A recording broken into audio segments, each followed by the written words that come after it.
November 4th, 1982, something weird is about to happen in Cameroon. The president, Ahmadou Ahidjo, has been running the country for 25 years. He's only 58, still healthy, still sharp, and he's about to do something nobody saw coming. He's going to resign from his post as president of the Republic of Cameroon and hand power to his prime minister, Paul Biya, a quiet, unknown government worker, a paper pusher. Most Camerooners had barely heard him speak. Ahmadou Ahidjo addresses the nation. Depuis 25 ans, passe le pouvoir en Biya. Et pourquoi en Biya, le fiole d'Ahidjo?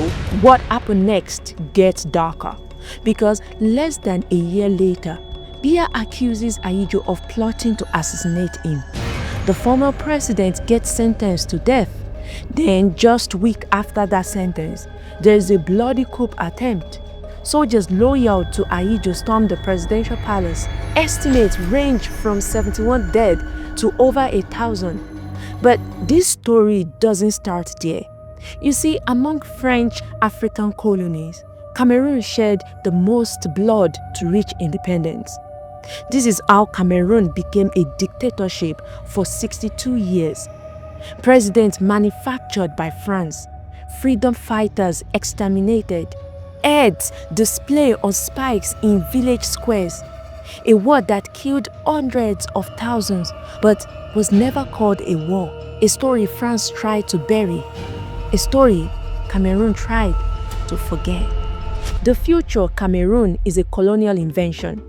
In 1472, Portuguese sailors named it Rio dos Camarões, River of Shrimp. That's literally where the name comes from.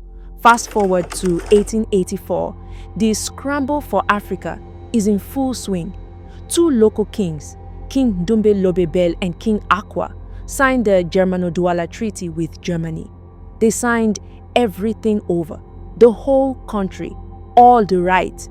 In exchange, King Bell receives 27,000 German marks, about $40,000 in today's money.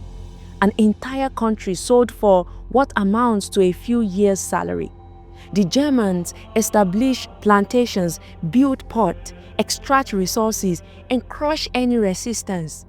The Baka people dare to resist, so Germans hunt them down like animals, ship them to Germany to be displayed in cages at zoos and colonial exhibitions. Human beings exhibited alongside monkeys. Some died in those cages. Then World War I happened. Germany lost, and Cameroon was split between France and Britain under the League of Nations, later the UN. France takes the larger eastern part. Britain takes the western strip. Two different languages, two different systems, families divided by a line drawn on a map in Paris. In 1961, the northern Camerooners chose to join Nigeria. The southern Camerooners chose to join the former French zone. A federal state was born. May 20th, 1972, federalism was scrapped by referendum, establishing a unitary state. Power centralized in Yaoundé. So, how did Ahidjo become the first president? To understand the next decade, you need three letters: UPC, created in 1948 as the Union of the People of Cameroon. By 1955, they controlled 460 village committees, 80,000 members across ethnic lines. They created the Democratic Union of Cameroonian Women in 1952, fighting not just colonialism, but the discrimination women faced. Their leader, Ruben Umyobe, was smart, brave. He saw how French used ethnic divisions to control people. Divide and rule is the oldest colonial trick. He wanted Camerooners to see themselves as one people. And he wants something France really doesn't like: actual independence. In 1952, Umyobe goes to the United Nations and asks for three things. Put Cameroon back together. Let us govern ourselves. Give us a date for independence. France says, absolutely not. It goes back in 1953 and again in 1954, each time denouncing French colonial crimes, calling for immediate freedom. The French are panicking. colonial subjects weren't supposed to be disorganized, disarticulate, determined. They tried to stop him politically first. In the 1951 legislative elections, they waited until the last minute to accept his candidacy. They put voting stations far from UPC strongholds. Unyobe losses. But everyone knows the election was rigged. So UPC shift strategy. They will pressure France internationally. They will mobilize the people directly. So May 22nd, 1955, UPC supporters take to the street across Cameroon. Thousands of people, peaceful protest, demanding independence. The French colonial forces don't negotiate. They open fire, machine guns into crowds of unarmed civilians. At least 26 people are dead, hundreds wounded. The violence continues for a week. July 13, 1955, France banned the UPC, make it illegal. Any member can be arrested on sight. Some flew to British Cameroon, others to Egypt, Ghana, Guinea, China. And that's when France decides, if we can't control them, we'll eliminate them. What happened next is one of the most brutal colonial wars in African history. But France never calls it a war. They called it pacification, maintaining order, counter-insurgence operations. The French government brings in Pierre Mesmer as High Commissioner. Mesmer fought in Indochina. He watched France lose to the Vietnamese at Dien Bien Phu. That defeat haunted him. He was determined not to lose another colony. Lieutenant Colonel Jean Lamberton from Indochina launched the Cameroon Pacification Zone, ZOPAC. Here is how it worked. First, they identify regions with UPC support, the Bassa and Bamileke areas in central and western Cameroon. Then they declare entire regions forbidden zones. Anyone found in these zones is shot on sight. No questions, no trials. They forcibly relocate entire population into regroupment camps, concentration camps by another name, barbed wire, armed guards, forced labor. Men, women, children, all forced to work building roads for French companies. One survivor testified, there was no trial. You were arrested, interrogated, imprisoned. You never saw a judge, never saw a lawyer. You didn't even know what you were accused of. Outside the camps, the French military conduct search and destroy operations. They round up entire villages, pack people into open areas. Their helicopters showed up, machine guns, bombs, napalm, the same stuff they used in Vietnam. They burned entire villages to the ground. But it gets worse. When they kill resistance fighters, they cut off their hands, put them on stakes in village centers. A message, this is what happens if you fight us. They destroy crops, poison water supplies, kill livestock. The goal is to starve the resistance. The UPC fighters have machetes, bows and arrows. They organize in small bands of 50 to 200 fighters, hiding in the forest. It was not a fair fight. It was a massacre. One survivor remembered, bodies everywhere. So many you couldn't walk without stepping on them. The machine guns, they never stopped firing. How many people died? The French official count? A few thousand. Independent researchers who've studied village records talked to survivors. At least 100,000 dead. Some estimates go as high as 300,000 or even 400,000. In a country of maybe 4 to 5 million people at the time, that's roughly 1 in 10 people killed. That's genocide. And it's been almost completely erased from history. For many months, French soldiers hunted down UPC leaders one by one. In early September 1958, they found Uyobe's location after torturing a female prisoner for information. On September 13, 1958, Uyobe tried to escape by crossing over a fallen tree. French soldiers, they shot him in the back 3 times. After his death, They drag his body along the ground for several kilometers. With Unyobe gone, France needs a puppet, someone to be the face of independent Cameroon, someone they can control. That's when Ahmadou Ahidjo came into the picture. Ahidjo's early life is kind of mysterious. Born in 1924, maybe in Cameroon, maybe in Mali, nobody is totally sure. What we know, he grew up without a dad, with his single mother later migrating to Cameroon. Later got adopted by a Muslim chief. Ahidjo completed his elementary education at Garoua Primary School in 1939. He went on to study at Yaoundé's Higher School of Administration. Upon graduation, he joined the French administration as a telegraphist and then a radio operator. He got noticed by French colonial officials who helped him launch his political career. And Ahidjo knows how to play the game. He's smart, he is patient, and most importantly, he knows how to make powerful people like him. A French colonial official literally admitted in his records that he shuffled ballot boxes to get Ahidjo elected in 1947. By 1958, France had a problem with Cameroon's prime minister. He's getting too independent, won't follow orders. They need someone they can control. They pick Ahidjo. The French orchestrated Mbida's downfall. With Ahidjo's help, they convinced all of Mbida's ministers to resign. Mbida is forced out. February 18, 1958, Ahidjo became prime minister at 33 years old with France backing.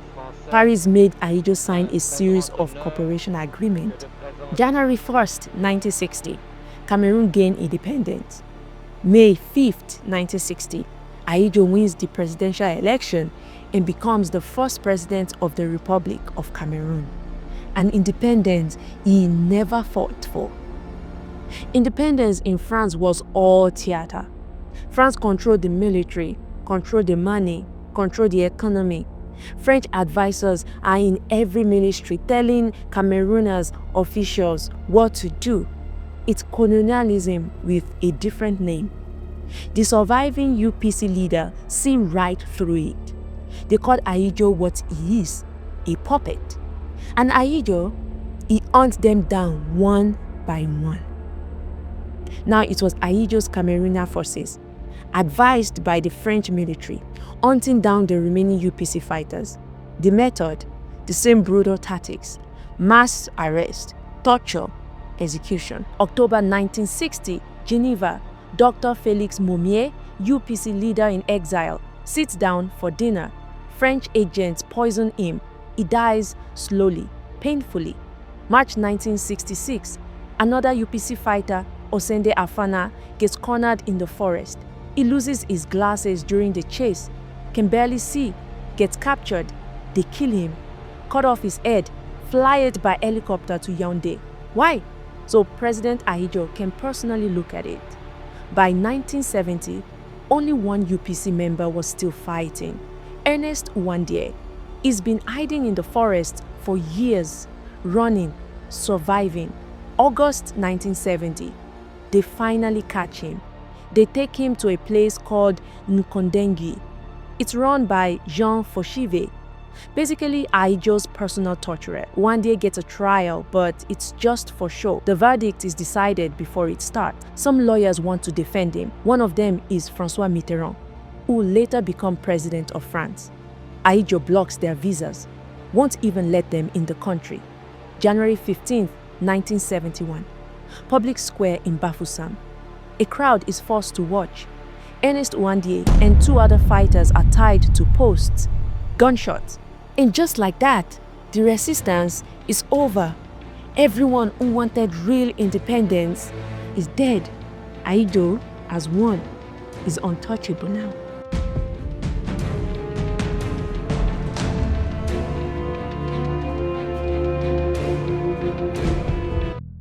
In 1966, Ahidjo banned all political parties except the one he created. Cameroon became a one-party state.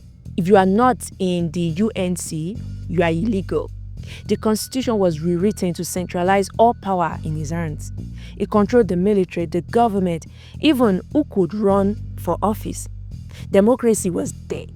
Ahidjo banned any public reference to the UPC.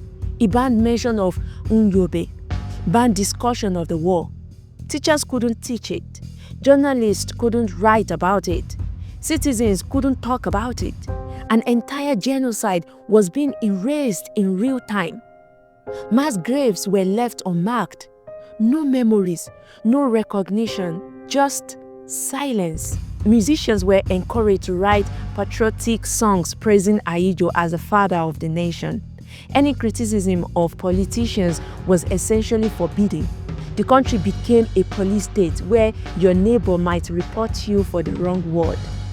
For the next decade, Ahidjo ruled without anyone challenging him. The interesting part is that he actually develops the country. He built roads, schools, hospitals, universities. Cameroon started looking pretty modern on paper. But here's the catch. Almost all these Cameroonian companies owned by France. The profit going to Paris.